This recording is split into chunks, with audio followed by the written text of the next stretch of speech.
లడ్డు నెయ్యి వివాదంలో ఇప్పటివరకు మనం విన్నది కేవలం నాణానికి ఒకవైపేనా? వైఎస్ఆర్సీపీ హయాంలోనే కల్తీ జరిగిందని అధికార కూటమి చేస్తున్న ఆరోపణల్లో నిజమెంత? అసలు ఈ కుంభకోణం మూలాలు ఎక్కడున్నాయి? దీనిపై ది వైర్ వెబ్సైట్ ఒక సంచలన కథనాన్ని ప్రచురించింది. సిట్ దర్యాప్తును ప్రస్తావిస్తూ ది వైర్ రాసిన ఈ కథనం ఇప్పుడు ఏపీ రాజకీయాల్లో కొత్త చర్చకు తెరలేపింది.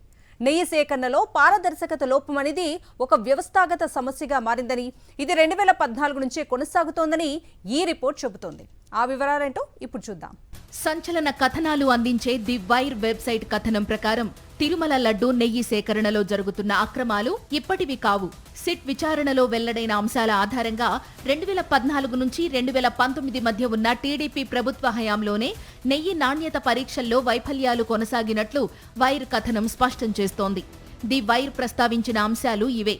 నెయ్యి సరఫరా చేసే కంపెనీలను ఎంపిక చేసేటప్పుడు కేవలం అత్యల్ప ధర ప్రాతిపదికన తీసుకోవడం వల్ల నాణ్యత దెబ్బతిన్నదని విశ్లేషించింది.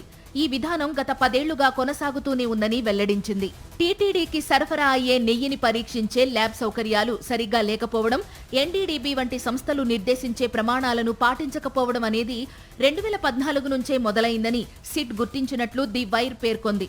చాలా కంపెనీలు తమ సొంత డైరీల నుండి కాకుండా థర్డ్ పార్టీల నుండి తక్కువ ధరకు నెయ్యిని సేకరించి టీటీడీకి పంపేవి.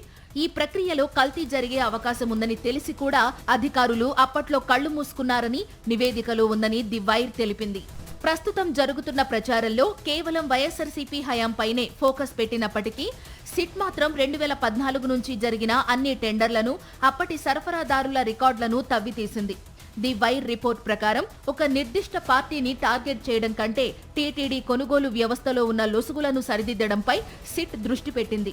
నాణ్యత లేని నెయ్యిని సరఫరా చేసిన కంపెనీల జాబితాలో పాత కంపెనీలు కూడా ఉన్నట్లు తెలుస్తోంది.